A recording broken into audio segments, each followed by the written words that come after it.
शरीर स्वस्थ रहे, ऐसी दिनचर्या बनाओ।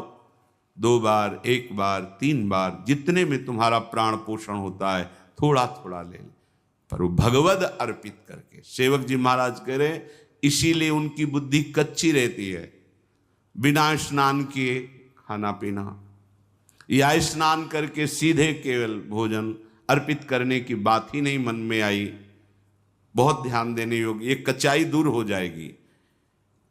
अनहाई अनर्पित जाए गटकत, अगर बिना प्रभु को अर्पित किए हुए पा रहे हो तो तुम कैसे वैष्णव हो, कैसे शरणागत हो?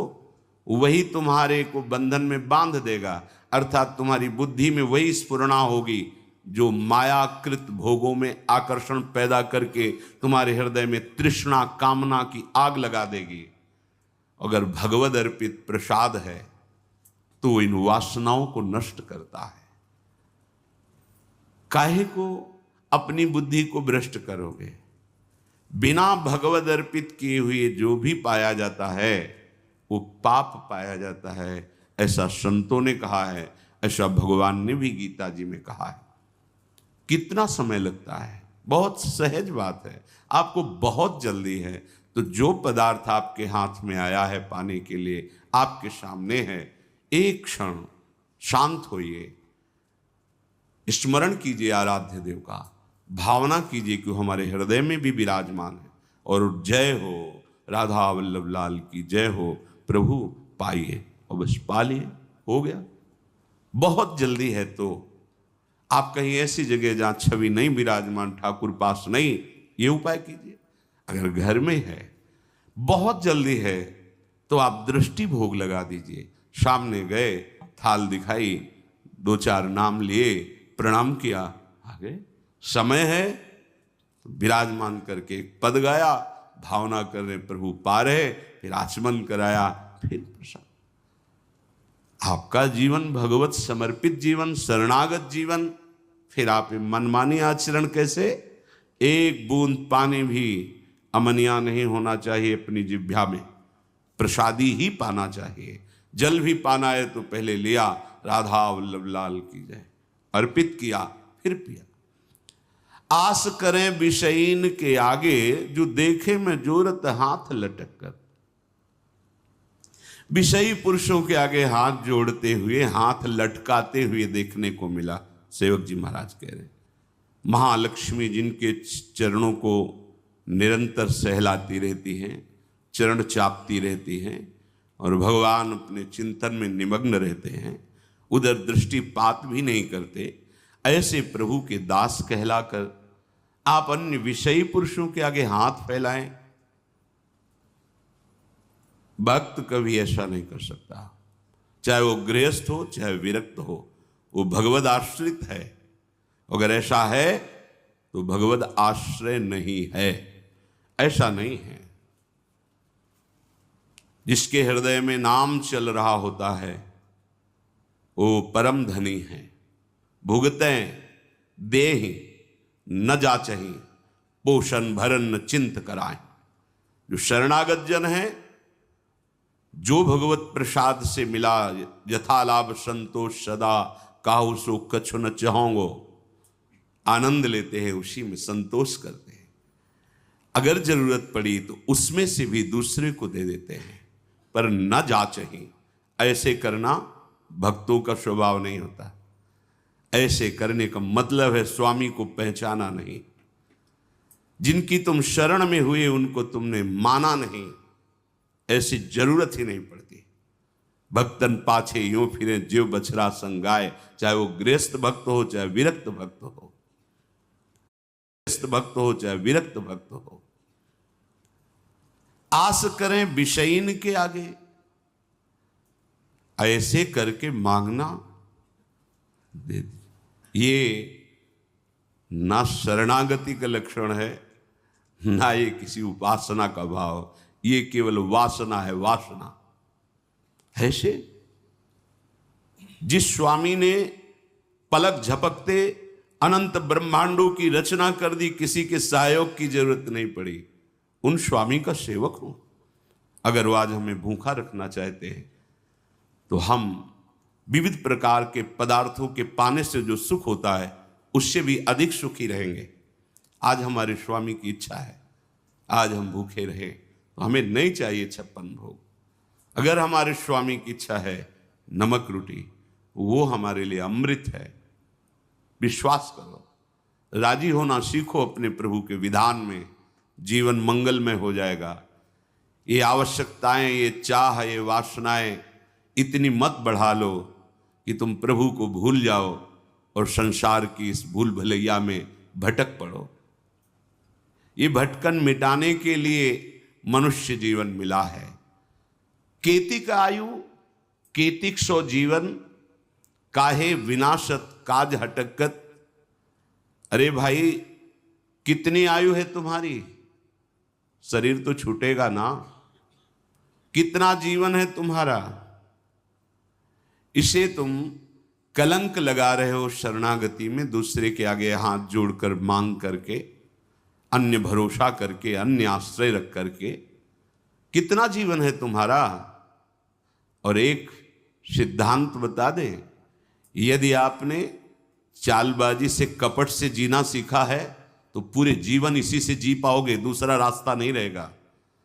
आपने मांग करके इधर उधर तो ऐसे ही जीवन व्यतीत होगा, वो आप निष्ठा तो वैसे जीवन व्यतीत होगा। तुम जैसे चाहोगे वैसे हरि तुम्हारी व्यवस्था करेगा। तुम्हारे मन में आया है कि बिना छल कपट झूठ चोरी के धन आदि नहीं आता, सुख सुविधाएं नहीं आती, तो नहीं आएंगी, तुम्हें वही करना पड़ेगा। तुम्हारी सोच है। अगर भरोसे पे हो गए जैसे हरि, तो आप दुख सुख के प्रभाव से रहित होकर आएंगे, दुख सुख उसके प्रभाव से रहित होकर परमानंद में निमग्न हो जाएंगे। इसलिए विचार करो, केतिक आयु केतिक जीवन, और ये जीवन मिला है भगवत प्राप्ति के लिए, तो काहे विनाशत काज हटकत। जो आपका प्रधान कार्य है भगवत आश्रय, भगवत प्रेम, क्यों उसका विनाश कर रहे हो? उस आश्रय का नाश क्यों कर रहे हो? किसी व्यक्ति के आगे हाथ जोड़कर वासनाओं की पूर्ति के लिए नहीं, भगवत भाव से तो सबको प्रणाम है, लेकिन आस रखकर, आस करें विषयीन के आगे। अगर आस है, ये नहीं, ये जीवन में कभी नहीं होना चाहिए, चाहे गृहस्थ हो चाहे विरक्त हो। भगवत आश्रय बिल्कुल, ये कच्चाई अगर नहीं छोड़ोगे तो आपको भगवदानंद का अनुभव नहीं होगा, और लगेगा कि कहते भी कि हम 20 साल से मंत्र जप रहे, 20 साल से शरणागत है, चलनी में गैया दुहै और दोष दैव को दे। बोले बहुत चारा लगाते हैं, बड़े बड़े थन भी हैं, खूब दूध है उसमें, पर पीने को एक बूंद नहीं मिलता, और हम दूहते भी हैं, तो किसमें दूह रहे हो? बोले चलनी में गैया दुहै, दैव दो, मेरे भाग्य में दूध नहीं बदा है, क्योंकि चलनी में गैया दुहै, दोष दैव को दे, हरिगुरु कहो न मानई।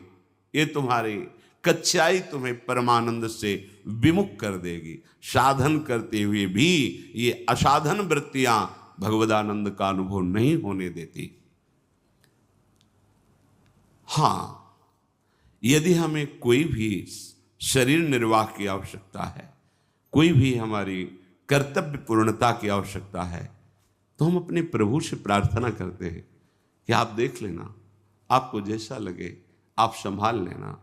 इस कर्तव्य कार्य के लिए ऐसी व्यवस्था चाहिए, नहीं है आप देख लो।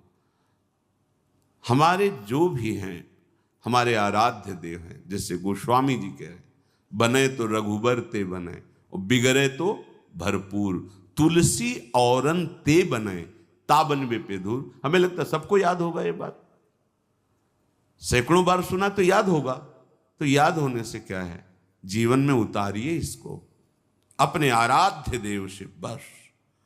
वो भी थोड़ी कचाई है तब, नहीं तो कहने की भी जरूरत नहीं। वो सर्वज्ञ हैं, सर्वत्र हैं, सर्वशक्तिमान हैं। अगर वो ऐसे राजी हैं तो हम राजी हैं।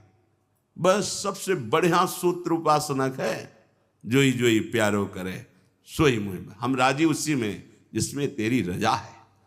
तुम राजी हो तो हम राजी हैं। कम से कम ये जन्म तो प्रभु के प्यार में दे के देखो। बहुतों के प्यार में जन्म के जन्म बिता दिए, एक बार हरि प्रेम में ऐसा तो करके देखो, जोई जोई प्यारो करे सोई मोहि भावे। साकत संग अगिन लपट, लपट जरत क्यों संगति कीजय। साधु सुबुद्धि समान सुसंतन, जानी के शीतल संगति कीजय। एक जू काचे प्रकृति विरुद्ध, प्रकृति विरुद्ध करे तो का कीजय।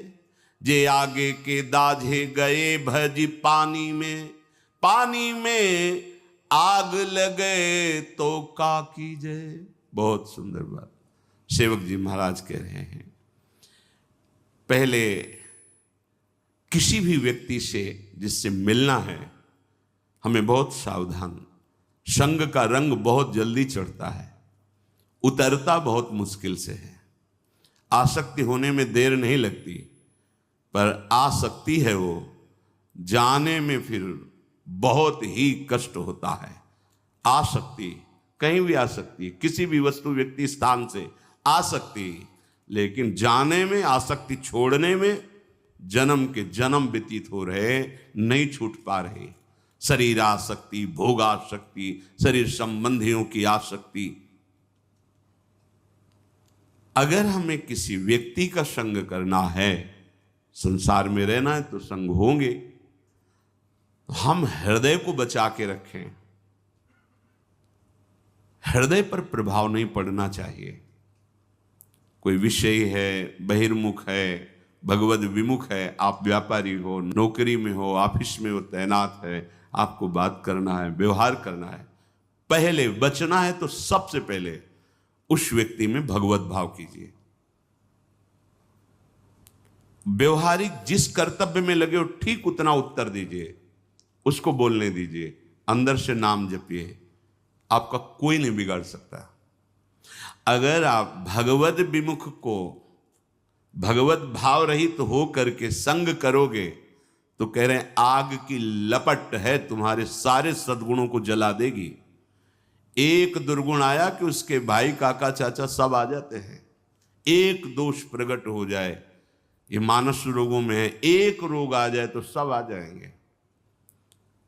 बहुत सावधानी। जो प्रभु का शरणागत नहीं है, अर्थात जो गुरु विमुख है, हरि विमुख है, उसे शाकत कहते हैं। साकत संग अगिन्न लपट, लपट जरत क्यों संगति कीजय। ये जलती हुई आग है, अगर उसको आपने अपना